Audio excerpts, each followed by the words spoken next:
If Casca and Guts do not have little soldier babies that go around poking things with swords, I will riot. Hello and welcome. You're all new to this channel because this is my first ever video that I've put on here. And what a way to start, reading Berserk. Now, who'd have thunk it, of all the books that I could start reading when I decided that I was going to pick up some manga books, that Berserk would be the first one. I did quite a bit of research before deciding to do that, and I can promise you before the end of this video, you will absolutely know if I hate or love Berserk based on the first 6 volumes that I have finished as of this morning. Although this is my introduction to manga, it isn't actually my introduction to reading. I've read pretty much all of my life, on and off. Started reading as a kid, reading Goosebumps, Shivers, then moved on to other stories as I got a bit older, fell into the Harry Potter hole when I was at school, and then as I got even older, into my kind of early teens and parenthood, because I had my first child at 19, I just read a lot of James Patterson, crime, police procedurals, and then fell back into fantasy later on in life. One of the reasons that I had never really picked up manga was because, naively, I felt it was a little bit immature. I felt like it was aimed at children. I didn't feel like it was going to give me the character growth that I normally look for in books. And I wanted to pick up something just to open my mind and broaden my horizons. So I went onto Google and did some research and just typed in, what are the best manga books for a new reader? I have got quite an interest when it comes to fantasy and like grimdark fantasy and quite dark themes. I love character growth. One of my favourite authors of all time is Joe Abercrombie. One of my favourite series of all times is The First Law World. I just love the way that Abercrombie writes morally questionable characters and quite just dark themes that make you think about humanity. So I did include that into my recommendations, and one of the series that kept coming up was Berserk. I saw so many comments from people saying, when you get into manga, do not read Berserk first. But for me, it just felt like it was going to give me everything that I look for in the fantasy that I read. So I thought, if I'm going to come into if I'm going to come into manga, I wanted to give myself the best chance to fall in love quick, rather than pick up something that I maybe didn't gel with and then put it down and just assume that manga wasn't for me. So that's why we chose Berserk. Now, I'm going to tell you from the start of this video, I have read the first 6 volumes. So in this video, I'm going to be talking to you about my initial reactions of the characters, the plot, the things I like about manga, the things I'm not so keen on with manga. Let's dive into volume 1, because that's what you want to know. You want to know what I thought of this book. Volume 1, my initial struggles were just formatting and the art. The formatting I struggled with probably for the first 80% of this book. I couldn't get my head around reading right to left. I found myself reading the wrong panels at times, so it just didn't make sense, and then I was having to reread, and the art style just felt quite congested. I'm not an artist myself, I don't really draw as a hobby, so I found myself rushing sometimes through the drawings, which probably took away from some of the story. Towards the end of this book, I did slow down a lot, and I started trying to read the dialogue but also focus on the pictures more, and I feel like that helped me get a new appreciation for the art in itself. I did learn to appreciate the use of straight lines in this book. The artist has a way of using straight lines to shade and things like that, and I actually quite enjoyed that. The story itself, I don't really know what I took away from the end of book 1, other than the fact that I'm following this dude called Guts, who has got a big sword and likes poking people with it. It appeared that there are demons of some sort that are following him because he's got a brand on his neck, and the story seemed to be demons follow Guts. Guts gets angry and pokes demons with sword. And by the end of the first book, I was fine with that. I thought, you know what? There's something within this book that's made me interested enough to want to continue. So I went to town, I went to Waterstones, and I spent £12.99, I think it was, on book 2. One thing I've noticed about manga is that it's an expensive hobby. So if you've got any hints or tips on how I can keep the cost down, I'm all ears. I think by this point in volume 2, I was more invested into Guts' story. I cared more about why he is the way that he is. But one, I just couldn't understand why he was just this angry young man who didn't seem to care about anyone, never let anyone in. But by book 2, I had so many unanswered questions. I wanted to know why he was so angry, why he refused to let anyone in, why he was such a selfish person. And I found myself at every waking moment that I had spare through the day, I just wanted to pick it up and read maybe an extra, even if it was just 10 pages. I've got 3 kids, so it's just trying to find time in between, which is one of the reasons I'm leaning towards manga at the minute. But it was just, there was something about book 2 that really grabbed me in and just left me with a lot of questions that I just needed desperately answered. This book just felt like, it was just Guts being an angry dude, but there were some introductions to new things and just new questions. I think the first 3 books really just gave me question after question after question, where I just wanted to know what on earth was happening. You're almost chucked in at the deep end. I've read the first few books in a series called Malazan, which is an epic fantasy series where you are literally chucked into the middle of a battle and you've just got to figure it all out on your own. And I think this compares in a manga format, where I was just chucked in to the middle of this angry man's life where he's going around killing things with no explanation as to why or what or where or when. And book 1 and 2 especially just felt like it was me just trying to figure stuff out. By book 3, or volume 3, I'm still getting used to this book and volume, I was fully invested. I was really enjoying the book. I really wanted to know more about Guts' origin story.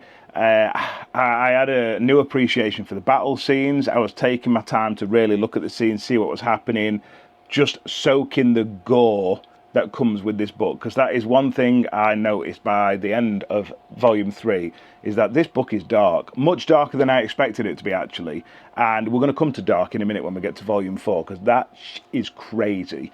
But this book was kind of special to me, because this was the volume that made me come up with the idea of setting up this YouTube channel and discussing it. I thought it'd be a cool idea for me to be able to document my thoughts, because it felt like this was a series that I might want to come back to and reminisce on and think about what thoughts were going through my mind at the time.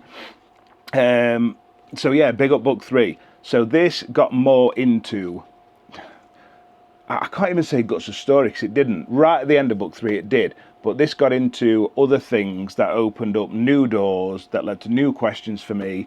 The battle scenes were fantastic, but about halfway through volume 3, it appears that Guts is thrown into this sort of in-between, afterlife, other world. I don't know what it is. I'm still, after 6 volumes, still unsure really of what it is. But he's dumped into this place, surrounded by these like godly figures, and it appears that there you can make some sort of deals with gods, where you can come back and have another chance at life or whatever. I don't really understand it still. One of my problems with reading is that I do have ADHD, so I don't always fully take in what I'm reading unless I reread it. Sometimes I get distracted and stuff like that, so I might have missed something. So if you can explain that, then please do. Or if I'm not supposed to understand it yet, then it's fine. No spoilers, obviously. But by the end of this book, I was given a little bit of a sneak peek at Guts' origin story. And I think for the first 3 books, that is what I desperately wanted. I was always just wanting to know why Guts was the way that he was. So I finished the end of this book just excited. I was truly, truly excited to get into book 4. But I didn't have volume 4, which was just really frustrating. So I was toying with the idea of how I get book 4. Do I just go into Waterstones and buy volume 4 again, or do I pick up one of the deluxe editions because they come in 3 different volumes and it's a bit more cost effective? So we managed to get our hands on Berserk, the deluxe edition, which contain volumes 4, 5 and 6. This is where my entire opinion and outlook on this series just changed. This volume 4, the start of volume 4, is one of the darkest things I've ever read in any fiction book in my entire life. And I've read a lot of dark stuff, but the pictures that were in there and the detail it went into were uncomfortable. It was uncomfortable reading and viewing. But I am a big believer in not removing things from fiction just to make people comfortable. I showed my wife the pictures as I was reading through the scene where it explains what happened to Guts when he was really young, and she was really uncomfortable. She said, "Oh no, I couldn't see that." So I understand why some people might view them images of the things that Guts went through as a kid and be really, really uncomfortable and find it quite off-putting. I am a big believer in putting that stuff into books, because in war, horrible things happen, and horrible things happen to Guts. And that just immediately answered so many questions for me as to why Guts is the way that he is, why he's so closed off, why he doesn't want to let anybody close, why he's quite a selfish person, because it appeared from the get-go that every single person that Guts has ever let into his life from a young age, or ever trusted, or ever tried to be part of a family with, has let him down or betrayed him. He has been bred as just a mean killing machine from such a young age that all he knows is his worth is in his ability to battle. So volume 4 in this was just absolutely remarkable. Volume 5 I really enjoyed. I loved the introduction to Griffith and the importance that Griffith and the Band of the Hawks, I think they were called, played in Guts' origin story. I really enjoyed Griffith as a character, although I don't trust him as far as I can throw him. He seems like the kind of character who will do good things, but only if the result is a positive result for him.